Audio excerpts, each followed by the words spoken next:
والصلاة والسلام على سيد الرسل وخاتم الأنبياء.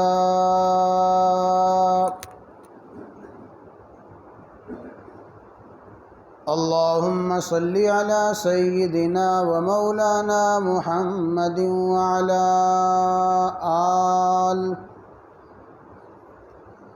وعلى آل سيدنا ومولانا محمد وبارك وسلم وصل عليه. عن أنس بن مالك رضي الله تعالى عنه قال: قال رسول الله صلى الله تعالى عليه وسلم: يأتي على الناس الزمان الصابر فيهم على دينه كالقابض على الجمر، أو كما قال النبي صلى الله تعالى عليه وسلم. وصدق رسول الله صلى الله تعالى عليه وسلم وهو سيد الصادقين.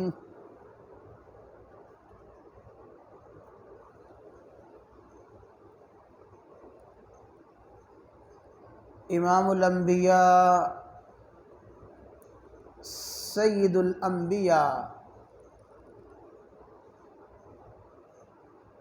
خاتم الانبیاء،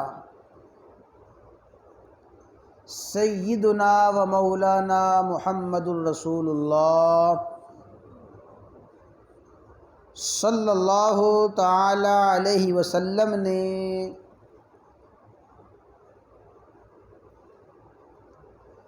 فتنوں کے زمانہ میں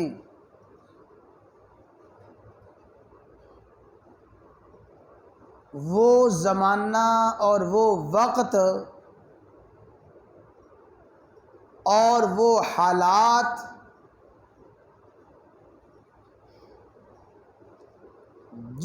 جن حالات میں اللہ تعالیٰ کی نافرمانی، رسول اللہ صلی اللہ علیہ وسلم کی سنتوں سے روگردانی اور دین سے بغاوت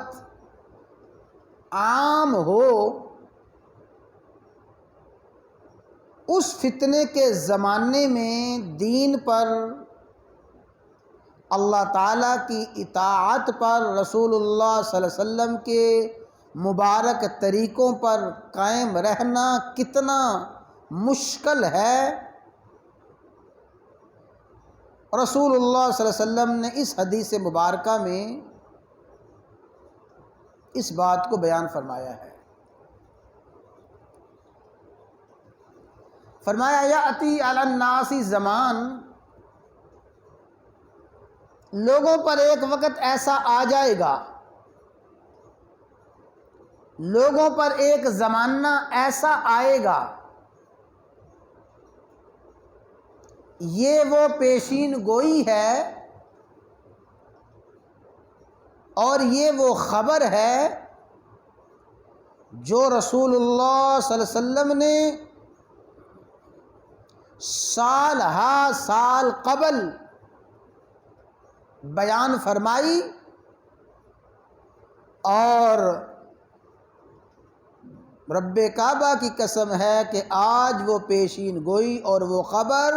100% حق اور سچ ثابت ہو رہی ہے. توجہ کے ساتھ اس پیشین گوئی کو سنیں، پھر اپنا جائزہ لیں، اپنے حالات کو دیکھیں کہ یہ پیشین گوئی مجھ پر 100% سچی آ رہی ہے کہ نہیں آ رہی. یأتی علی الناس زمان، لوگوں پر ایک وقت ایسا آ جائے گا، ایک زمانہ ایسا آئے گا، الصابر فیہم علی دینہ، ان حالات میں اپنے دین پر ثابت قدم رہنے والا، دینی احکامات پر، دینی طریقوں پر، اسلام کے روشن اور سہل ترین طریقوں پر قائم رہنے والا ایسا ہوگا کالقابض علی الجمر، جیسے ہاتھ میں انگارہ پکڑنے والا ہے۔ جمر آگ کا شعلہ، کوئلہ، جیسے ہاتھ میں کوئلہ پکڑنا انتہائی مشکل، ناممکن اور محال ہو جاتا ہے،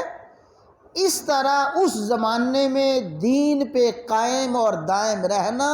اور ثابت قدمی اختیار کرنا ایسا ہی مشکل ہو جائے گا۔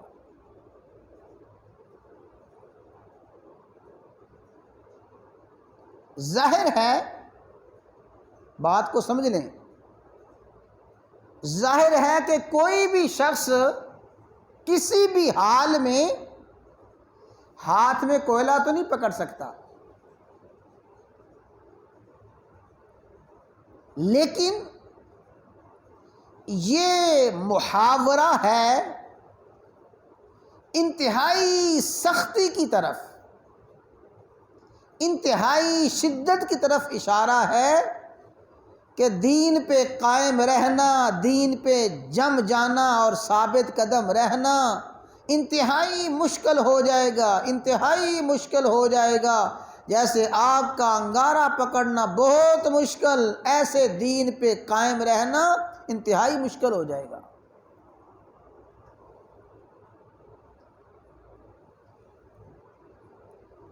سب سے پہلے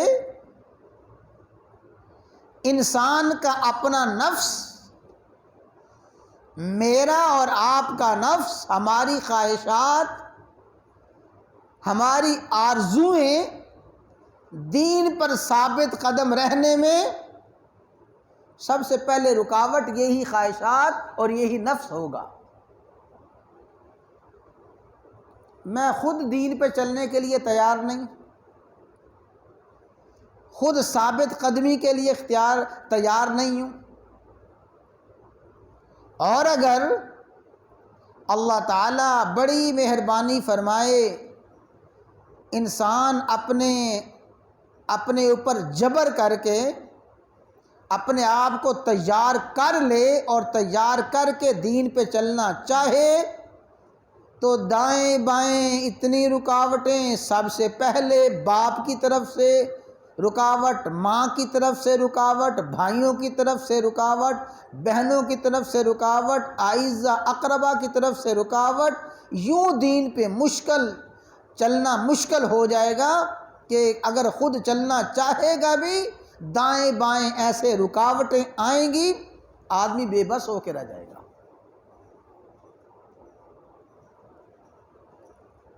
اور اچھی طرح سمجھ لیں، یہ بات بڑی یاد رکھنے والی ہے، انسان اپنے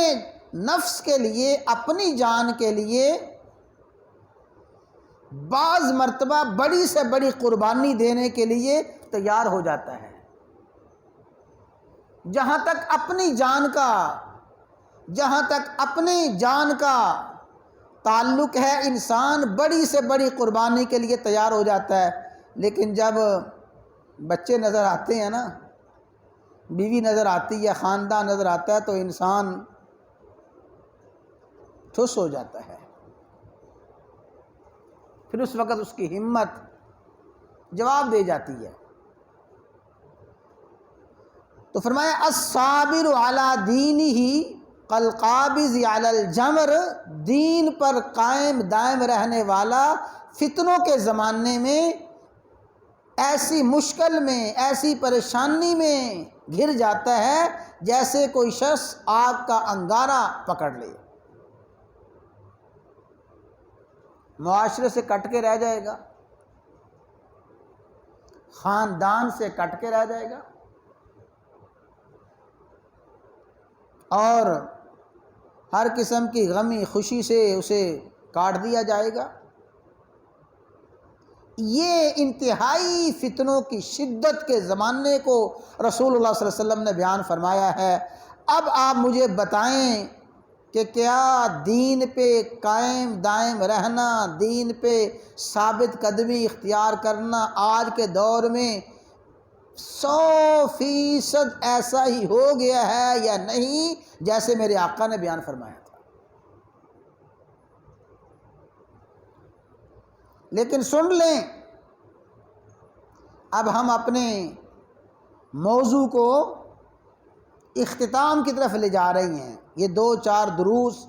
اس حوالے سے انشاءاللہ ہوں گے، پھر موضوع کو مکمل کرنے کی کوشش کی جائے گی۔ رسول اللہ صلی اللہ علیہ وسلم نے ایسے زمانے کی شدت کو تو بیان فرمایا کہ اتنا سخت زمانہ آ جائے گا، ساتھ آپ نے خوشخبری بھی دے دی، انتہائی بشارت بھی دے دی۔ فرمایا ان الدین بدأ غریبا وسیعود کما بدأ، جب دین شروع ہوا، دین کے قبول کرنے والے بالکل آغاز اور ابتدا کے لوگ تھے، اس وقت دین بڑا اجنبی تھا، یعنی دین پہ چلنا، دین پہ عمل کرنا خال خال تھا۔ ظاہر ہے سب سے پہلے صدیق اکبر رضی اللہ تعالیٰ عنہ، علی المرتضیٰ رضی اللہ تعالیٰ عنہ، سیدہ خدیجہ رضی اللہ تعالیٰ عنہا، حضرت زید بن حارثہ رضی اللہ تعالیٰ عنہ، اور پھر اور چند غریب غربا اور ضعفاء ایمان لاتے ہیں، دین پہ چلتے ہیں۔ تو بدأ غریباً، جب دین کی ابتدا ہوئی تو دین بڑا اجنبی تھا، اوپرا تھا، چلنے والے بہت کم تھے۔ وَسَيَعُودُ كَمَا بَدَأَ، جیسے دین ابتدا میں اوپرا تھا، اجنبی تھا، پھر ایک وقت ایسا آئے گا دین ایسا ہی ہو جائے گا۔